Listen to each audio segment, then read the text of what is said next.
Hello, this is Matt on the Moon Lambeau channel. The SEC has given up. They are no longer fighting against third parties that are filing amicus briefs in the SEC v. Ripple case in support of Ripple and or XRP. Although I will say it may very well just be a strategic retreat for the time being. Doesn't mean that they won't come back in full force.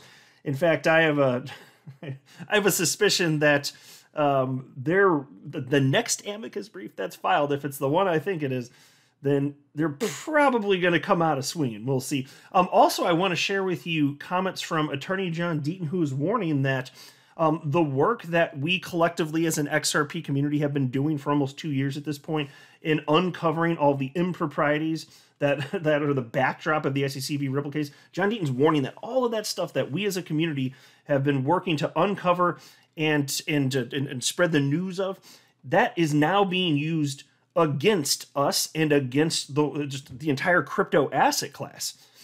But before going further, I do want to be clear, I do not have a legal or financial background of any kind. I am not offering legal or financial advice, and you definitely should not buy or sell anything because of anything I say or write. I'm just an enthusiast who enjoys making YouTube videos about crypto-related topics, but just as a hobby and just for fun.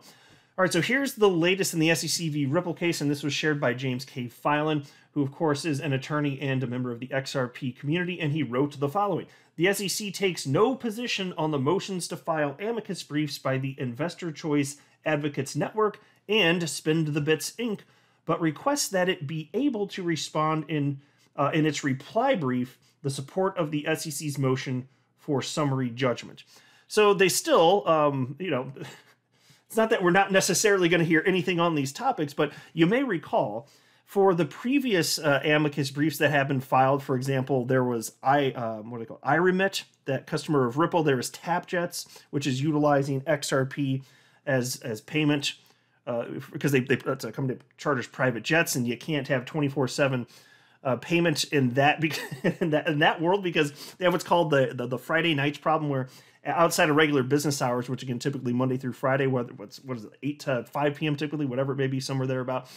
Okay, you can pay for to charter a jet during that time, but what if you want to do something on a Saturday or a Sunday? Well, you literally can't in many cases because you can't move money, and that's something where you need to pay up front because it's so expensive. Even domestic flights in the U.S., $60,000. Transatlantic flights, hundreds of thousands of dollars. So when those amicus briefs were filed, the SEC was articulating to the judge, no, you shouldn't grant these amicus briefs. Here's why. And the same thing happened with the Chamber of Digital Commerce. But now, with the two most recent ones, which would be Spend the Bits and ICANN, which again is the Investor Choice Advocates Network, the SEC is suddenly out of nowhere taking a different approach. What, are these less bogus than the other ones? I don't think so. I don't think that's the case at all. And I enjoyed all of the amicus briefs. But why is it the case then that they're not filing right now? Well, might it be because when they were trying to convince the judge to not allow the other amicus briefs, which have already been approved to this point, is it perhaps because the judge didn't listen to the SEC at all? Because in fact, in considering at least a couple of those, I recall off the top of my head that Judge Torres ended up granting the amicus briefs, and not only did she grant them, but in her approval, she didn't have a word to say about the SEC's complaints as to why they argued that they shouldn't be granted, which I found to be hysterical. It's like the judge clearly not even taking this seriously. Looks like perhaps the SEC attorneys may have taken the hint. But here is what Attorney Hogan had to say. Actually, no, let me say this. I want to do this in order. So my fellow XRP YouTuber Alex Cobb responded to this news from Attorney Filan and wrote, after fifth amicus brief, they gave up objecting. And he's got a bunch of laughy faces, and for good reason. And Attorney Hogan responded to Alex Cobb and said, basically correct. At some point, you are just wasting the judge's time and maybe pissing her off. Ain't that the damn truth? And by the way, I also will note, Alex Cobb accurately stated this is the fifth amicus brief. I have talked about 6 amicus briefs. That's because there are 6 that we know of that, will have occurred once filed, and that, so I was including Attorney John Deaton's in that because his wasn't a secret, we know. And also, Eleanor Turret, a Fox Business journalist, in the last couple weeks or so noted that there's actually probably going to be a 7th one that's going to be coming out. Technically, the way she worded is that there were 3 yet to be coming in the future. I don't know how she got that news, but she got some inside tips. 2 have come out since then, so I think we're waiting on a 3rd. And then there was also this. Attorney Hogan retweeted what Attorney Filan said and wrote, "All of these amicus briefs in support of Ripple. Doesn't the SEC have even one friend that will step up and support it?" And isn't that kind of a funny point? Who the hell's backing the SEC? I've said many times that the only attorneys with almost zero exception, the only attorneys on the entire damn planet that will take the position that the SEC is taken are the attorneys that are at the SEC. As any attorney outside of that, it's rare to find them. I found 2 on the entire planet, off the top of my head that I can think of right now anyway, that have agreed with the SEC and said XRP is a security. And those 2 attorneys, before the lawsuit even dropped, they were publicly advocating against XRP. They're XRP haters. And so I think the bias might have seeped into their legal analysis, let's say. So I'm not exactly taking that seriously. Now, in response to Attorney Hogan, an XRP community member named PlacePro wrote to him and said, "Jeremy, don't you think it's strange that they don't complain about it this time?" Yeah, indeed. That's what I was saying. Isn't it a little weird that they were complaining about the other amicus briefs and suddenly these 2, no complaints? Because they said that they're taking no position on these 2 amicus briefs at this moment in time. And Attorney Hogan then said, "They realize it's pointless to object with Judge Torres, and they might be saving the objection for John's motion. For some reason, actual retail XRP holders irritate them." And so don't be surprised, because the greatest ammo coming at the SEC out of any amicus brief, it might end up being the case, and they're all powerful, but it might end up being the case that it is Attorney John Deaton's. I mean, we know that he's got thousands of sworn affidavits from XRP holders that have already articulated why it is that they purchased XRP, which I think is in part why the SEC dropped that argument, because you may recall, the SEC had, in particular, one expert witness that they paid who was arguing as to why XRP holders purchased XRP, which is important because it's an idea of the Howey test, investment of money, right? But never actually had any sort of sworn testimony from any XRP holders, is my understanding. And then you have thousands of XRP holders giving sworn testimony to Attorney John Deaton saying why they actually purchased XRP. And what do you know? They suddenly dropped that argument. Isn't that kind of curious? So we'll see. I won't be surprised if that ends up being the case at all. And then there's also this, and I briefly touched on this topic yesterday, but I want to share with you what Attorney John Deaton had to say. There was this headline from Decrypt: Elizabeth Warren, Alexandria Ocasio-Cortez, or AOC as she's more popularly known, target crypto's revolving door. Massachusetts Senator Elizabeth Warren and New York Representative AOC have asked regulators to clarify their rules around ex-employees seeking jobs in the crypto industry.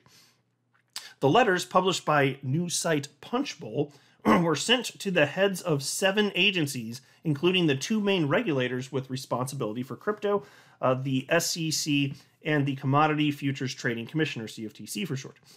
The lawmakers asked how long individuals are barred from taking a role in an industry with which they interacted while working in their regulatory positions, as well as what other safeguards are in place to protect against conflicts of interest. And so what's happening here, and I'm going to show you John Deaton's comments on this exact topic in just a second here, but I'll note that what's happening here is that these members of Congress are anti-crypto, and the fact that Bill Hinman did what he did while at the SEC, everything he had to say about ETH and Bitcoin, all that, the fact that all that happened, which we uncovered as an XRP community, they're now taking that information and complaining about the revolving door of people, saying things to get the, grease the wheels in one sector while they're actually, working for the federal government, but then going into the private sector later on to reap the benefits of what it is that, the wheels that they greased effectively. And those are real complaints that we have within the XRP community as well. So you could say there's overlap. Hey, this is great. Did we find some sort of commonality? Well, the reason that they're doing this is to try and tear the entire crypto asset class to shreds. They're using this in a very different manner than we'd like to be. We'd like to call this stuff out to stop it so we can have a level playing field. They're using it to try and tear down the entire crypto asset class. and that really grinds my gears. And it's not like this is unique to crypto, because as I noted in a video yesterday, there are all sorts of officials that, working in various government agencies, and then they end up working in the private sector, and they have to live in a world that they help to craft. And so there's a conflict of interest there. Should that be allowed? Probably not, but it is currently. There should be restrictions, at least to some capacity, right? And so I think that that's actually perfectly reasonable. I just don't like the way that this is being used. And here's what Attorney John Deaton had to say on this topic. This is what happens when you don't clean up your own house and ignore massive conflicts like with Hinman just because it involves the token or protocol you own and support. The SEC Ethics Office informed Hinman he couldn't keep doing what he was doing, and he gave them a big middle finger. The work that Crypto Law, Empower Oversight, I, and others have been doing for 18 months is now being cited by our crypto enemies. Isn't that lovely? I'm sure some of my fellow ETH holders will continue to be upset that we expose Hinman and the BS that went down at the SEC. Pause. That's true. I'm sure many will be. I'm an ETH holder, though. I'm a fellow ETH holder, Mr. Deaton. It's the first crypto I ever purchased. I still hold it, and I am not upset with that at all, because we should be able to fight on different fronts. Yes, the SEC v. Ripple case, the charges and the assertions made against XRP, and as a result, XRP holders and Ripple, all that, complete and utter garbage. But it's perfectly reasonable and the right thing to do to fight against government corruption and improprieties. Of course that's reasonable to do. It doesn't mean that there's something inherently wrong with everybody that is associated with ETH in any capacity. I'm not arguing that. Almost zero humans in the XRP community are arguing that. Attorney Deaton continues. You can own ETH, like I do, and say ETH isn't a security, like I do, and at the same time acknowledge that Hinman violated a criminal financial conflict bar, like I, so because the SEC Ethics Office did. It doesn't make you anti-ETH.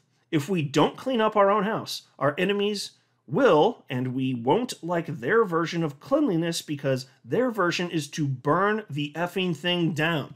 Amen, brother. Preach it, because that is spot on. And that's why it's worth pushing back against all of the dumbass crypto tribalism. It doesn't make sense.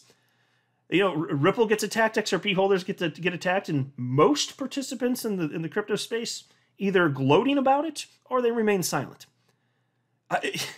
It's a disgusting tribal approach, and it's just these people.